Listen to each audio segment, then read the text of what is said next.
আজি গান্ধী জয়ন্তী ৮ জনৰ কাষত হয়বৰগাঁও প্ৰেছ ক্লাব। এই পবিত্ৰ দিনটোত হয়বৰগাঁও প্ৰেছ ক্লাবৰ এক ব্যতিক্ৰমী প্ৰয়াস ৪০গৰাকী শাৰীৰিকভাৱে সক্ষম লোকক সাহায্য প্ৰদান কৰিলে খাদ্যৰ টোপোলা আৰু কাপোৰ কানি। আজিৰ এই পবিত্ৰ দিনটোত হয়বৰগাঁও প্ৰেছ ক্লাবৰ প্ৰশংসনীয় পদক্ষেপ। হয়বৰগাঁও, খুটিকটীয়া, বেবেজীয়া, হোজগাঁও, ভকতগাঁও, বালুগুটীয়া, কাটিমাৰী আদি ভিতৰুৱা অঞ্চলৰ ৪০গৰাকী বিশেষভাৱে সক্ষম ব্যক্তিক কিছু আৰ্থিক সাহায্য প্ৰদান কৰে।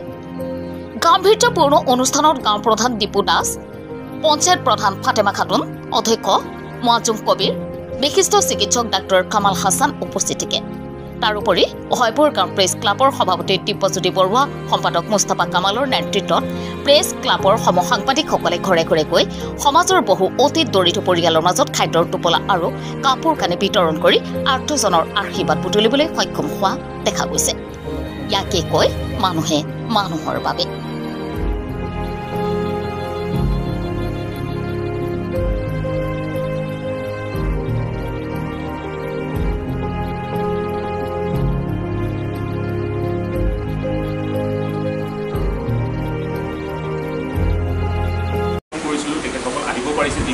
তেখেতসকলক আমি ইয়াত দিছোঁ আৰু কেইগৰাকীমান আছে আমি তেওঁলোকৰ ঘৰত যাম। তেওঁলোকৰ ঘৰত গৈ পেলাই আমি আজি দিনজোৰা কাৰ্যসূচীৰে যিসকল আহিব নোৱাৰে তেখেতসকলৰ আমি ঘৰত গৈ পেলাই তেখেতসকলক আমি আমাৰ উপহাৰ যি টোপোলা দিয়াৰ প্ৰয়াস কৰিছোঁ। আৰু এইখিনিতে আমি কৈ দিছোঁ যে বিভিন্ন সময়ত আমি এই অনুষ্ঠানটি আজি প্ৰথম নহয়, আমি যোৱাবাৰ ভোগালী বিহু উপলক্ষে আমি ৮ জনক এসাঁজ আমি অন্ন যোগান ধৰিছিলোঁ। আমি হয়বৰগাঁও সমাদৰপট্টি অঞ্চলত আমি পাতিছিলোঁ, ভোগালী বিহু পাতিছিলোঁ। সেই বিহুটো আমি বহুকেইগৰাকী ব্যক্তিক সমাজৰ তেওঁলোকৰ ভোগালীৰ দিনা এসাঁজ আমি যোগান ধৰাৰ প্ৰয়াস কৰিছোঁ। আৰু শেহতীয়া ঈদৰ সময়তো আমি হয়বৰগাঁও প্ৰেছ ক্লাবৰ তৰফৰ পৰা আমি ধিংগেটত বহুকেইগৰাকী প্ৰায় ৪০ শতাধিক ব্যক্তি তথা মহিলাক আমি বস্ত্ৰ বিতৰণ কৰিছোঁ, ঈদৰ কাপোৰ দিছোঁ। এনেধৰণে আমাৰ ভৱিষ্যতেও আমাৰ মহানুভৱতা বুলি ক'ব লাগিব। ধৰক ৮ জনৰ কাষত যি হয়বৰগাঁও প্ৰেছ ক্লাবৰ সদস্যসকল তথা যি সম্পাদক হওক বা ছেক্ৰেটেৰী সকলো আহি পেলাই আজি তেওঁলোকৰ কাষত থিয় হৈছে, কি ক'ব? আমি হয়বৰগাঁও প্ৰেছ ক্লাবৰ তৰফৰ পৰা আজি পবিত্ৰ গান্ধী জয়ন্তী উপলক্ষে আমি ৮ জনৰ কাষত শীৰ্ষক এটি অনুষ্ঠান আমি ৰাখিছোঁ। যিহেতু সাংবাদিকসকল সমাজৰ লগত জড়িত, সমাজৰ বিভিন্ন সমস্যাৰ লগত জড়িত আৰু সমস্যাৰ সমাধানৰ দিশতো তেখেতসকলে কিছু পৰিমাণে পদক্ষেপ গ্ৰহণ কৰাৰ প্ৰয়োজনীয়তা আছে বুলি আমি ভাবি আমি সমাজৰ বিভিন্ন স্তৰত কাম কৰাৰ প্ৰয়াস কৰিছোঁ। আৰু তাৰে এটি অংশৰূপে আমি আজি ক্ষুদ্ৰ এটি প্ৰয়াস আমি কেইগৰাকীমান হয়বৰগাঁও অঞ্চলৰ বিশেষভাৱে সক্ষম তথা আৰ্থিকভাৱে অনগ্ৰসৰ কেইগৰাকীমান ব্যক্তি মহিলা আমি নিৰ্বাচন কৰি তেখেতসকলক এটি প্ৰয়োজনীয় সামগ্ৰীৰ টোপোলা আৰু কাপোৰ আমি যোগান ধৰিছোঁ। উপহাৰ হিচাপে মহিলাসকলৰ বাবে চাদৰ মেখেলা আৰু শাৰী আমি যোগান ধৰিছোঁ, লগতে কিছু খাদ্য সামগ্ৰী আছে। এই অনুষ্ঠানটিত হয়বৰগাঁও অঞ্চলৰ বহুকেইগৰাকী গণ্যমান্য ব্যক্তিয়ে আমাক সহায় আগবঢ়াইছে, তেখেতসকললৈ আমি কৃতজ্ঞতা জ্ঞাপন কৰিছোঁ। আৰু আজিৰ অনুষ্ঠানটিত যিসকল ব্যক্তি উপস্থিত থাকি আমাক উৎসাহিত কৰিলে সেইসকল সমাজৰ গণ্যমান্য ব্যক্তিলৈকো আমি আমাৰ হয়বৰগাঁও প্ৰেছ ক্লাবৰ তৰফৰ পৰা কৃতজ্ঞতা আৰু অভিনন্দন জ্ঞাপন কৰিলোঁ। বৰ্তমান সময়ত আপোনালোকৰ যি ধৰক খাদ্যৰ টোপোলা আছে বা বস্ত্ৰ বিতৰণ হৈ গৈছে, ধৰক পৰৱৰ্তী সময়ত যি ধৰক দিনজোৰা আপোনালোকে কাৰ্যসূচী ৰাখিছে, পৰৱৰ্তী সময়ত আপোনালোকে কেনেধৰণে শ্ৰেণী আদি কৰি এটা টোপোলা আমি সাজু কৰিছোঁ। ইতিমধ্যে প্ৰায় ২০০০ টকামানৰ এটা টোপোলা, লগতে আমি কাপোৰ আৰু চাদৰ মেখেলা দিয়াৰ কাৰণে আমি সাজু হৈছোঁ। আৰু আমাৰ মাজত আজি উপস্থিত আছে আমাৰ এইখন বিশেষকৈ হয়বৰগাঁও অঞ্চলৰ এজন যুৱ সমাজকৰ্মী আৰু গাঁও প্ৰধান, আমাৰ ৰঙাগড় আহোজ পঞ্চায়তৰ প্ৰাক্তন সভাপতি। আমি তেখেতক এটি গোলাম গামোচাৰে আদৰণি জনাম।